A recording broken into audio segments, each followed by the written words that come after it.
दोस्तों,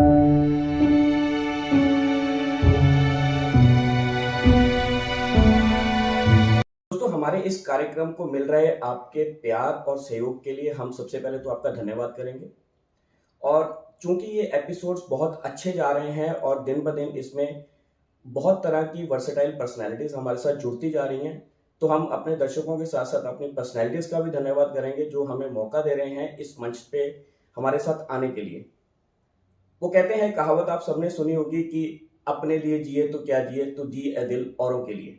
आज की दुनिया में अपने लिए जीना ही बहुत मुश्किल हो जाता है, लेकिन कुछ लोग ऐसे हैं जो अपनी जिंदगी की परेशानियों और कठिनाइयों को लड़ने के बावजूद दूसरों के लिए भी लड़ते हैं और उनके लिए एक सहारा बनते हैं और उनके लिए एक मोटिवेशनल फोर्स बनते हैं। इसी तरह की पर्सनैलिटी आज हम आपके सामने लेके आए हैं, जो बहुत से कॉर्पोरेट वर्ल्ड में एक जानी मानी पर्सनैलिटी हैं, जो सोशल वर्क करती हैं, बिजनेस चलाती हैं, ऑथर हैं, राइटर हैं, मोटिवेशनल स्पीकर हैं और जाने क्या क्या हैं। तो आज हम आपकी मुलाकात कराएंगे वर्सेटाइल पर्सनैलिटी रितु सिंघल जी से। मैम नमस्कार और हमारे चैनल पे आपका स्वागत है। Thank you so much. मेरे को रितु जी ये समझ नहीं आ रहा कि मैं आपके introduction as a women entrepreneur करूं, एक बिजनेस वुमेन करूं, एक ऑथर करूं, मोटिवेशनल स्पीकर करूं, एक सोशल सर्विस में रोटेरियन करूं, क्या डिस्क्राइब करूं मैं आपको?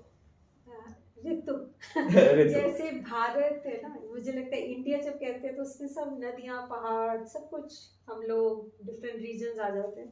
तो मुझे लगता है ऋतु सिंगल में सब कुछ आ जाता है। यूनिवर्स ने इतना हमें पोटेंशियल दिया है, वो सारा कहीं कहीं थोड़ा थोड़ा शो होता है। तो दोस्तों, इसको कहते हैं कि बड़प्पन।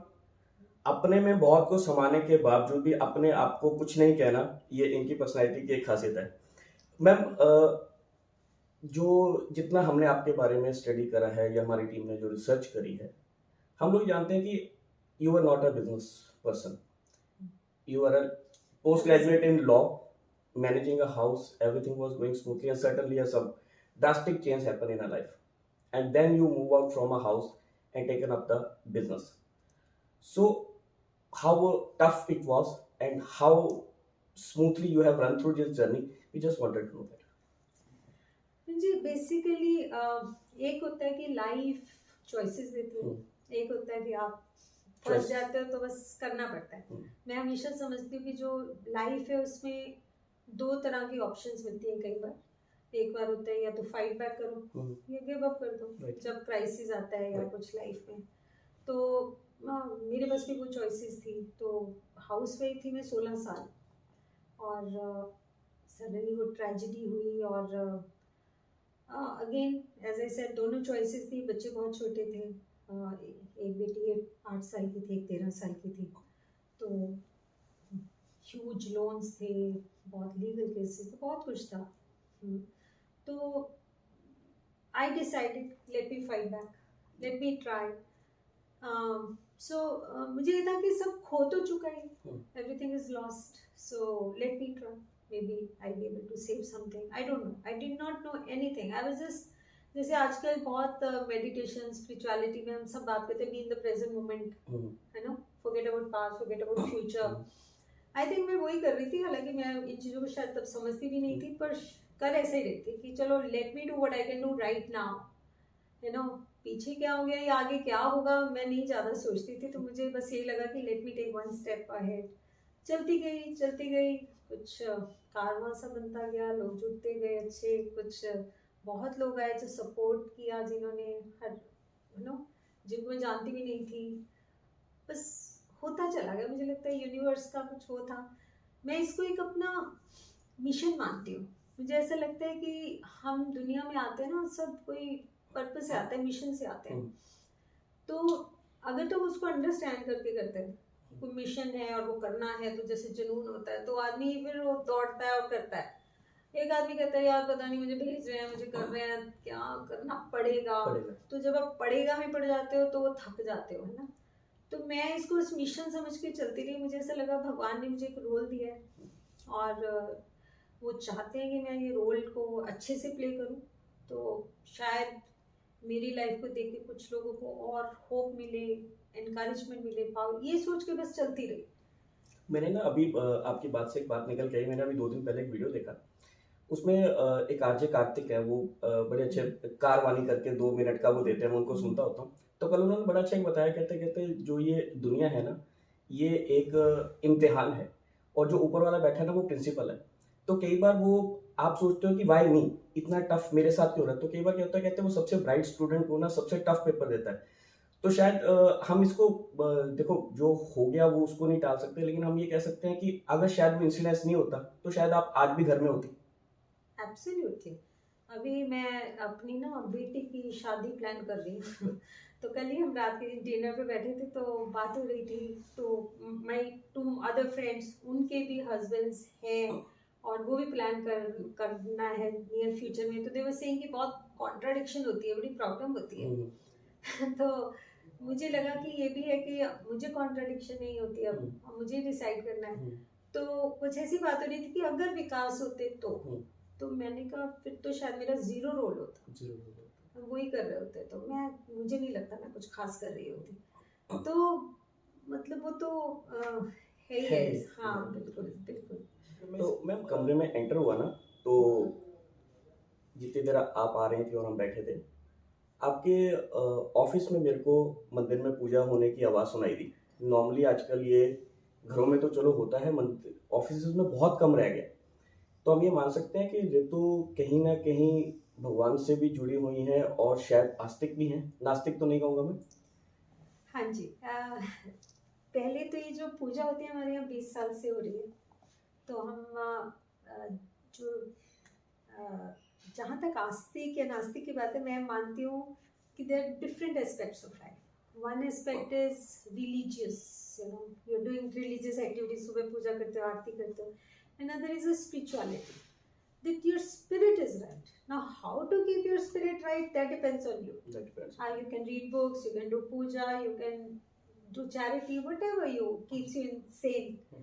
So, in right spirit. So, that is spirituality. Now, I strongly believe in that. In spirituality, जहाँ तक घंटी बजने की बात है, मुझे लगता है कि मंदिर में बहुत लोग घंटी बजाते हैं, डेली जाते हैं, मैं ऐसे लोगों को जानती हूँ। और मंदिर के तो बजाते हैं, मन की नहीं बजाते, मन की नहीं बजाते। अब जैसे मेरे को ये बहुत स्ट्रांगली लगता है कि जैसे भगवान राम की बहुत पूजा करते हैं, लेकिन भगवान राम एक्चुअली क्या दिखा के गए, क्या बता के गए, क्या हमें समझाना चाहते थे कि मर्यादा पुरुषोत्तम, कि पुरुष को मर्यादा में रहना चाहिए। तो मर्यादा में रहे उन्होंने, अपने इवन सुतेली माँ के कहने से 14 साल का वनवास बिना कोई क्वेश्चन के मान लिया। अब हम तो उस मर्यादा में नहीं रहते, हम तो अपने पेरेंट्स भी अगर हमें कोई छोटा सा भी काम कहते हैं, हमारे पास so many ifs and buts भी है, राइट। हम कहते नहीं अभी मैंने काम करना है, अभी मैं थक के आया हूँ, अभी सो मेनी थिंग्स ना। सो मुझे ऐसा लगता है भगवान राम से जब हम सीखेंगे, दैट इज स्पिरिचुअलिटी। भगवान राम को प्लेटफॉर्म पे बिठा के हम पूजा करेंगे, that is religious. So maintain that respect and you know that connection with him. तो हम थोड़ा सा पीछे जाएंगे। जब ये हादसा हुआ उस वक्त आप घर संभाल रही थी, बिजनेस की आपको नॉलेज नहीं थी, और आपका जो बिजनेस है वो कंस्ट्रक्शन एक टोटली जिसको कहते हैं ना मैन डोमिनेटिंग बिजनेस एरिया है, मतलब फ्रॉम अ वर्कर से लेके इंजीनियर तक। दूसरी तरफ आपकी फैक्ट्री थी जिसमें आप लेदर प्रोडक्ट्स बनाते हैं, वो भी totally and totally man dominated area है। आप लॉ की स्टूडेंट रह चुकी थी, तो how you cope up with the things, क्योंकि जब ये हादसा हुआ तब शायद उस वक्त बहुत बार पेपर्स में भी ये सब कुछ आया था, बहुत क्राइसिस थे, लोन्स बहुत थे, केसेस कोर्ट केसेस बहुत थे, तो आपको एक टाइम पे लगा नहीं कि मैं फंस गई हूँ? लगा था, ऑफ कोर्स लगा था। मैं बहुत बार बोलती थी कि मुझे ऐसे लगता है किसी ने मुझे समुद्र में गिरा दिया और मुझे तैरना भी नहीं आता है, और मुझे ना कोई किनारा दिखता है, कहाँ जाना है पता ही नहीं, अंधेरा बहुत है। लेकिन एक तो स्पिरिचुअलिटी मेरा बेस था, तो मैं बस अपना स्पिरिट राइट रख के चलती रहती थी। लेकिन जहाँ तक रही प्रैक्टिकली उसको इम्बाइब करने की बात, तो मैंने बस अपनी ऐसे जर्नी शुरू कर दी कि जैसे रियल एस्टेट है, वहाँ पे मैं जाके आप मानेंगे नहीं कि मैं इंजीनियर से पूरे नोट्स लेती थी कि फाउंडेशन स्ट्रॉन्ग कैसे होती है, उसमें क्रैक क्यों आता है। ऐसे जो इंडस्ट्री है उसमें मैं चाइना में जाके उनकी लैब्स में मैंने काम किया हुआ है। तो मैं लैब्स में काम करके लेदर बनता कैसे है, फिर मैं उसकी वीडियोस बना के अपनी टीम को सिखाती थी, क्योंकि मेरे मन में एक बहुत ये रहता था कि टीम्स जो है वो बहुत इजीली छोड़ के चली जाती हैं, तो जब मैं सीखूंगी तो मुझे वो प्रॉब्लम नहीं आएगा कि कल को टीम जाएगी तो कैसे तो क्या होगा, है ना। तो I can teach another one also. तो मैं खुद बहुत इन्वॉल्व होके सीखती चली गई। मैं ये कहूँगी, अगर मेरे से बहुत लोग पूछते हैं कि अल्टीमेटली आप किसको कहोगे कि आपका क्या ट्रेड था जिसकी वजह से आप चल पाए, तो मैं कहूँगी लर्निंग। तो मैंने कभी ईगो नहीं रखा, कभी कुछ नहीं। तो मैं अपनी टीम के पास बैठ के पूछती थी, अच्छा क्या रॉ मटेरियल डलते हैं लेदर में। चाइना में गए, मैं पूरी रात कैलकुलेशंस हम करते रहे कि ये लेदर बनाएंगे, इसमें क्या डलेगा और ये इंडिया में कितने में बिकता है और यहाँ कैसे। तो सीखा बहुत, मतलब बिल्कुल हेजिटेशन नहीं की कि कुछ पूछना नहीं है। फिर जैसे आपने मेंशन किया कि बहुत कोर्ट केसेस थे, 60 करोड़ लोन्स थे, ये सब।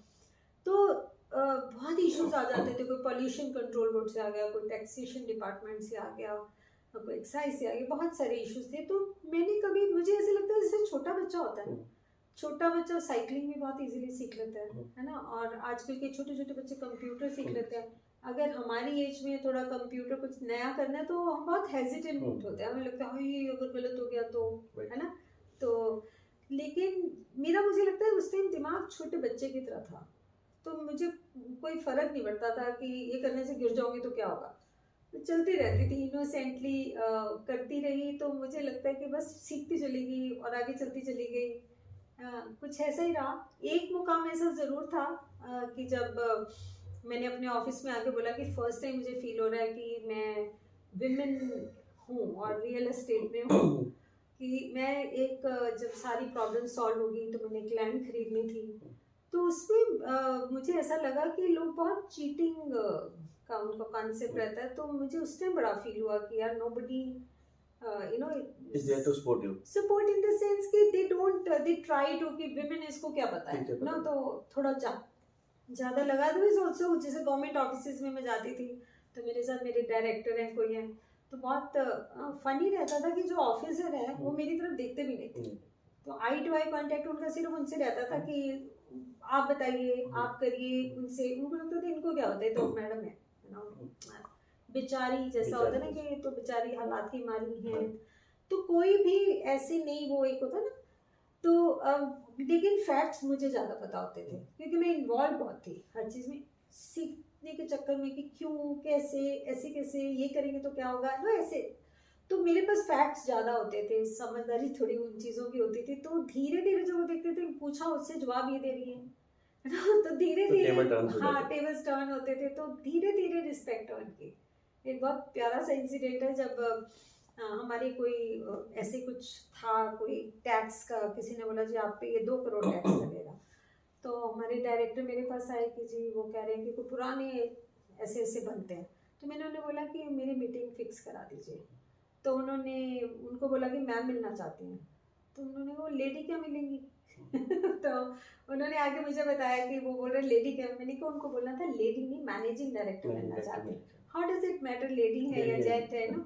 तो जब मैं मिली उनसे तो you won't believe, I had a fantastic meeting and we became friends after that, you know. So it was a struggle very, you know, so I enjoyed the struggle also. तो हम ये कहेंगे कि ऋतु ने बच्चा बनके जो चीजें सीखी, वो सीखते सीखते यहाँ तक पहुंच गए कि 2011 में आपको ईटी ने women entrepreneur of the year का अवार्ड भी दे दिया। तो इसको कहते हैं कि एक्चुअल में चीजों को सीखना और समझ के करना, अगर हम चाहें तो कोई भी रास्ता मुश्किल नहीं होता। मैम, मैंने बहुत साल पहले एक रेडियो पे आपका इंटरव्यू सुना था, उसमें आपने कहा था कि मेरी जब ये सारी सिचुएशंस थी या मैं जिस भी ट्रिमॉल में से गुजर रही थी, तो बुद्धिज्म की तरफ आपका बहुत झुकाव है। आपने उनकी लर्निंग्स या उनके थॉट प्रोसेस को आप हमेशा साथ लेके चलते हैं।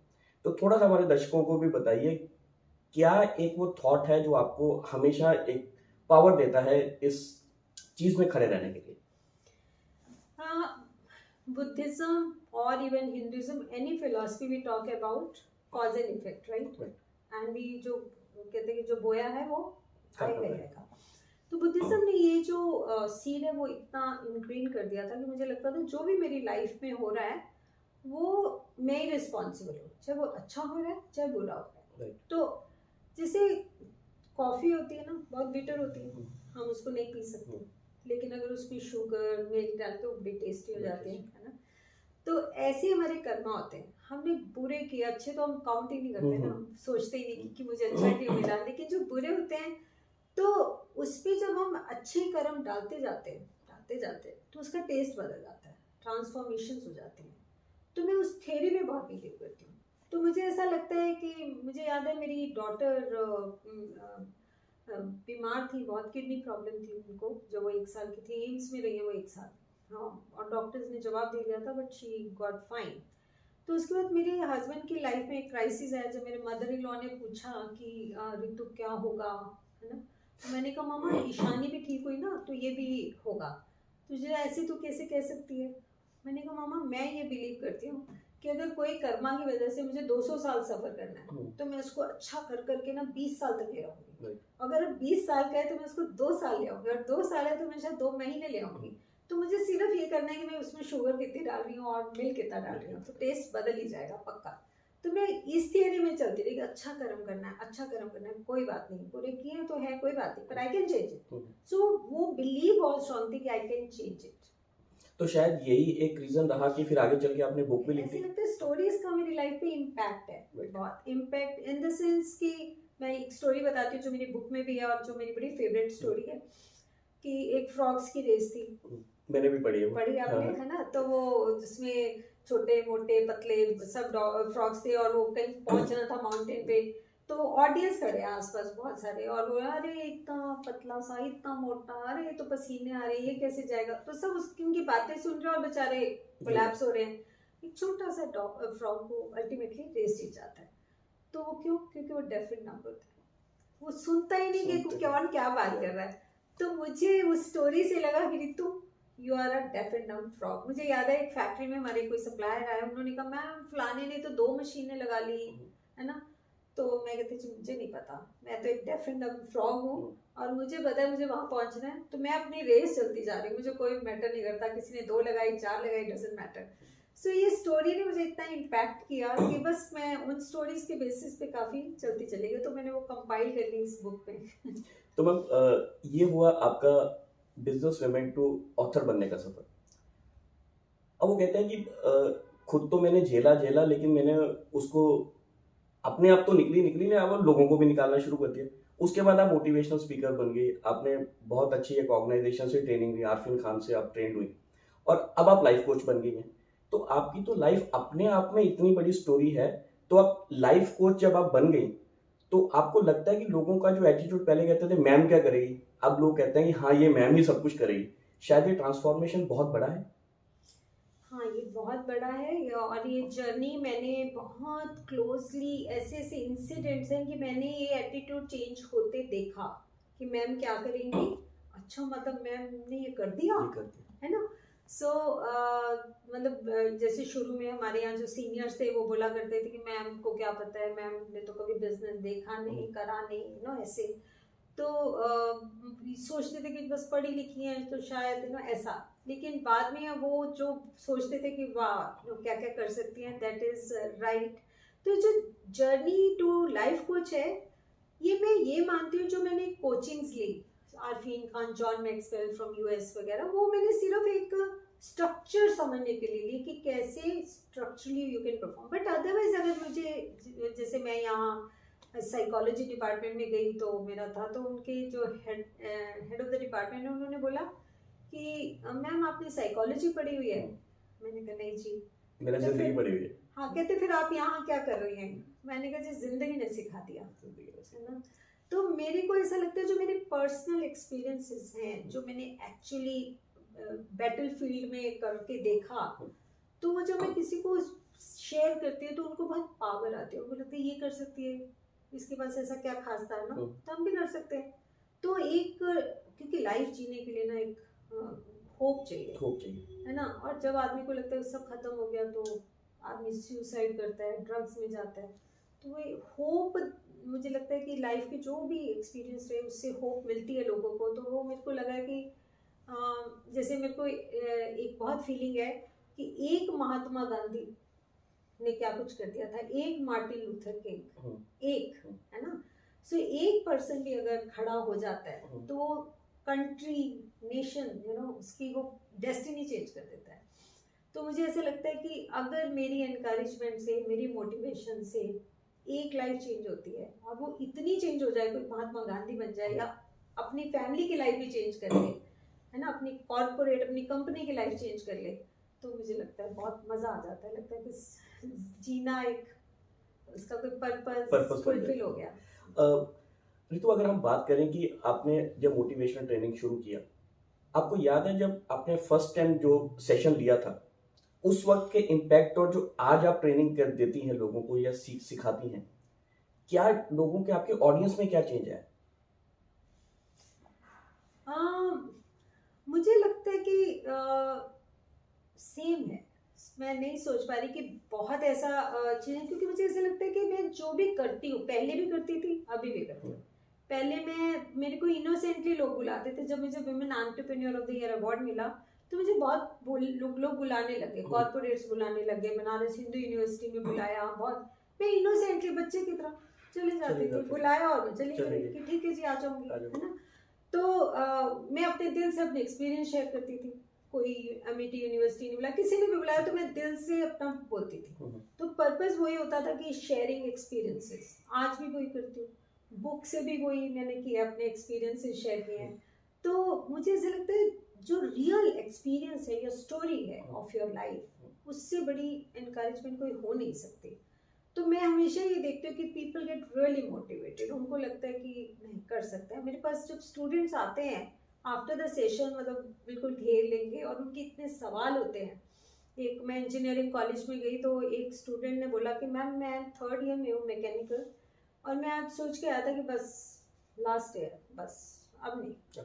हाँ, कहता है मैंने कोई प्रोजेक्ट दिया हुआ था कुछ, तो कहता मैं सोच ही नहीं पा रहा था कि मैंने प्रोजेक्ट किया। कहता आपके सेशन के बीच में ही मैंने प्रोजेक्ट भी सोच लिया और डिसाइड कर लिया कि पूरा तो करना ही है।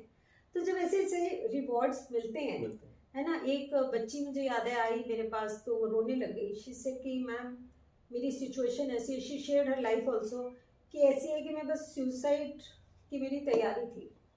तो ऐसे जब मैं देखती हूँ मोमेंट्स, है ना, तो ऐसे लगता है कि लाइफ सार्थक हो गई, पर्पस। तो बहुत अच्छा लगता है।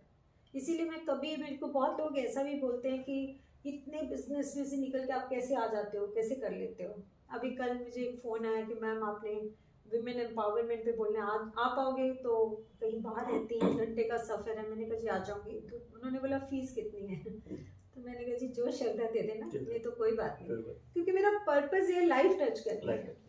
कितनी लाइफ टच कर पाती हूँ वही मेरी फीस है। मैम अगला सवाल में आ रहा था, आपने खुद ही उसमें निकाल दिया कि इतना सब कुछ होने, बिजनेस भी आप संभाल रही हैं, घर भी संभाल रही हैं, फैमिली भी संभालनी है, इंडस्ट्री भी देखनी है, आपका ऑफिस आपका चंडीगढ़ में है, फैक्ट्री आपकी बद्दी में है, कंस्ट्रक्शन साइट आपकी जीरकपुर में, इन सब के बीच में आप लोगों को इंस्पायर करने के लिए भी टाइम निकाल लेते हैं। How you manage your time?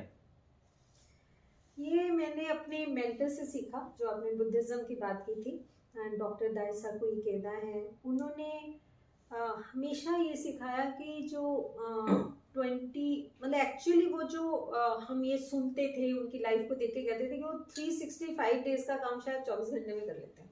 Okay. हाँ, तो मैंने उनकी लाइफ को बहुत ऑब्जर्व किया। और एक बार हम जापान गए ट्रेनिंग के लिए, तो उन्होंने किसी ने सवाल पूछा इसी पे, टाइम मैनेजमेंट, घर भी है, सोशल भी है, बुद्धिज्म भी है, क्या क्या करें, कैसे करें। तो उन्होंने बोला कि जैसे 3 रैबिट्स होते हैं ना, तो उनको पकड़ना है आपने। तो आप एक के पीछे भागते हो तो देख तो दूसरा निकल गया, दूसरे के पीछे भागते हो तो तीसरा निकल गया, तो no you are running after them and maybe you will catch hold of them और मे बी नॉट। सो कहते हैं कि जब आप थोड़ा वाइजली प्लानिंग ऑर्गेनाइज वे से चलते हो तो आप दाना रख देते हो, तो रैबिट आएंगे तो पकड़ लोगे, दौड़ोगे नहीं पीछे। तो ऐसे जब हम बहुत डिसिप्लिन से चलते हैं, प्लानिंग से चलते हैं कि यू नो, जैसे अगर मैं फैक्ट्री जाती हूँ ना, तो किस पर्सन से मुझे क्या क्या काम करने हैं वो मेरा शेड्यूल बना होता है। इवन अगर एक फ़ोन कॉल भी करनी है वो भी लिखा होता है कि करूँगी आज मुझे कॉल करना है। तो वो it's very easy. When I am travelling to Baddi, I know कि मुझे 10 कॉल्स करनी है, मेरा टाइम खत्म हो गया उसमें। मैं खुद बड़ा सरप्राइज था जब कल मैंने आपको मैसेज किया कि मैं ऐसे ऐसे मिलना चाहता हूँ। मैंने सुबह शायद शाम के आसपास मैसेज किया था, एंड मैं आपने रात को लेट नाइट जब भी आपको टाइम लगा आपने रिप्लाई करा, मैं सुबह जब 5 बजे उठा तो मैंने अपना फ़ोन ऑन किया तो मैं देखा आपका मैसेज आया। तो इट गिव्स कि आप लाइफ में चीज़ों को प्रायोरिटाइज हैं कि कौन सी चीज़ किस वक्त करनी है, लेकिन हाँ अब छोड़ती कुछ नहीं है कि जिसको मैंने वो दिया है एटलीस्ट उसको टाइम मिलना चाहिए। तो ये बहुत बड़ी खूबी है आप में मैम। ऋतु जी, अब ये तो हुआ बिजनेस, उसके बाद आपकी लाइफ स्टोरीज हुई, आप लोगों को मोटिवेट भी कर रहे हैं। अब मेरा एक पर्सनल सवाल आपसे ये है कि इन सब चीज़ों को करने के साथ साथ आप अपने आप को, तो आपने कह दिया कि मैं बुद्धिज्म में बिलीव करती हूँ, मैं अपने आप को मोटिवेट रखती हूँ, लेकिन कोई तो एक पल ऐसा भी होता होगा जब आपको लगेगा नहीं यार ये सब फिर भी संसारिक और वास्तविक चीज़ें हैं, कि एक मी टाइम होता है कि मेरे को ये एंजॉय करना है। एक होता है ना आपको एनर्जाइज करने के लिए, अपने आप को रिक्रिएट करने के लिए, how you spend your time. पता नहीं आप कोई रिलेट कर पाएंगे कि नहीं, पर सच मानो तो मुझे ऐसा लगता है कि अभी मैं आपसे बात कर रही हूँ, ये भी मेरा मी टाइम है। सच में ये मेरा कोई वो नहीं है कि एजेंडा है, प्लानिंग है, कुछ नहीं। I enjoy what ever I do. What is me time? Me time is कि आप बहुत बोझ के तले काम करके आए हो, बहुत थक गए हो, अब आपको रिलैक्स चाहिए, अब आपको कुछ ऐसा करना है, हट के दिमाग हटाना है, राइट? वही होता है ना मी टाइम। तो जब आप उसको इंजॉय कर रहे हो तो हट के जाना का है, भागना का है। फिर भी मान लीजिए कोई ऐसी सिचुएशन आई जब मैं बहुत टेंस हो गई, होता है बहुत ऐसा मेजर लॉस हो गया, कुछ ऐसा हो गया, कुछ भी हो गया, तो मैं ज्यादा से ज्यादा मैं क्या करती हूँ कि मैं कपिल शर्मा इवन गाड़ी में बैठे बैठे वीडियो लगा लिया, या कोई मोटिवेशनल वीडियो सुन लिया, या कोई म्यूजिक लगा के उसको एंजॉय कर लिया। स्पेशली लिटिल चैम्प्स, बच्चों के सॉन्ग्स होते हैं, वो मुझे बहुत अच्छे लगते हैं। तो एक दो वीडियोस देख लेती हूँ रास्ते में जब मुझे लगता है स्ट्रेस्ड हूँ, थोड़ा कट ऑफ करना है, तो इसी में बस बहुत हो जाता है। पर otherwise I enjoy whatever I do. So basically क्या है कि आप जो कर रहे हैं आप उसी को एंजॉय कर रही हैं, तो वही आपका एक मी टाइम है। वो मुझे लगता है life is all joy actually. Ritu, यहाँ तक का सफर बहुत अच्छा रहा, फिर भी एक होता है ना आदमी एक डेस्टिनेड होता है कि एक टारगेट होता है हर किसी का। शायद आपने जब शुरू किया तब एक टारगेट के साथ नहीं शुरू किया, लेकिन अब जब इतनी सारी चीज़ें हो रही हैं, कभी सोचा है कि वो एक मुकाम अभी रह गया है जिसको मेरे को पाना है, या कोई एक ऐसा स्टेज जो आपको लगता है कि अभी मेरे को पानी है, कोई ऐसी जगह जो आपको लगता है कि मेरे को देखने जाना है? मुझे ऐसा लगता है कि दुनिया में एक ऐसी चीज़ बनानी है मुझे जिससे दुनिया की डेस्टिनी बदल जाए।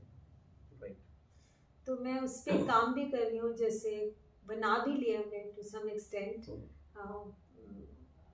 हमने बायोडिग्रेडेबल ऐसे एक लेदर बनाया है, जो मुझे लगता है कि दुनिया में जो इतना प्लास्टिक है, फॉर एग्जांपल ये लेदर है, ये लेदर आप शायद for many may be 1000 years ये एज इट इज डिस्ट्रॉय नहीं होता, इट कीप्स लाइंग। और जब ये डिस्ट्रॉय होता भी है तो इसमें से ऐसी गैसेस रिलीज होती हैं जो आपके एनवायरनमेंट को, जब हम कहते हैं ओजोन लेयर डिप्लीट हो रही है, वो इसीलिए हो रही है क्योंकि इतनी गैसेस, सब कुछ ऐसा। तो जो लेदर हमने बनाया है ऑर्गेनिक, तो उसमें ना ये गैसेस और ना ये कि ये बिल्कुल वो है बायोडिग्रेडेबल है। और तो मतलब मुझे ऐसा लगता है कि इसको मुझे इतना प्रैक्टिकल और ऐसी ऐसी जगह पहुंचाना है कि दुनिया को लगे कि एक ऑल्टरनेट मिल गया और ये कम हो जाए, जो हीप्स ऑफ इतना गार्बेज है वो कम हो। और एक और चीज़ है, मेरा बड़ा सपना है कि जो आजकल मैं यूथ को देखती हूँ कि सब ना अपनी कंपनी से दुखी हैं।